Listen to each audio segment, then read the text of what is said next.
গোপালগঞ্জ ৩ আসনের সংসদ সদস্য এস জিলানী বলেছেন, গোপালগঞ্জে সঠিকভাবে কাজ হবে কিনা এ নিয়ে কোনো শঙ্কার কারণ নেই। নিরাপদ ও বিশুদ্ধ পানি পাওয়া মানুষের মৌলিক অধিকার।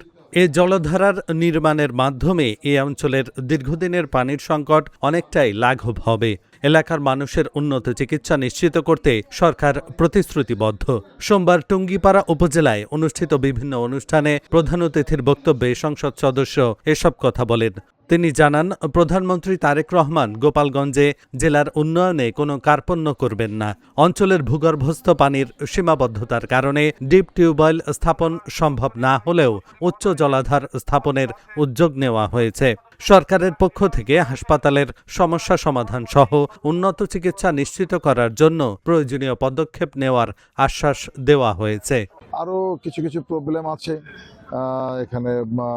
বিভিন্ন ধরনের ব্রোকার আছে যারা রোগীদেরকে নানানভাবে প্ররোচনা করে তারা প্রাইভেট ক্লিনিকে নিয়ে যেতে চায়।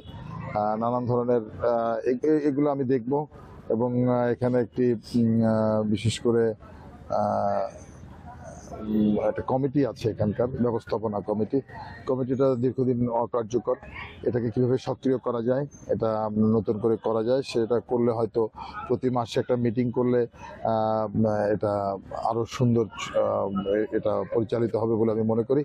এবং আলহামদুলিল্লাহ আজকে আমি যতটা আশা করি নাই তার থেকে অনেকটা ভালো দেখেছি আমি আজকে এখানে। তো এটা আরো আগামী দিনের জন্য সুন্দরভাবে মানুষকে সেবা দিতে পারে। এই হাসপাতালের মাধ্যমে মানুষের সেবা পায়। এলাকার মানুষ, অত্যন্ত গরিব মানুষ এখানে আসেন। সেজন্য আমি এই এলাকার জনপ্রতিনিধি হিসাবে সবসময় খেয়াল রাখবো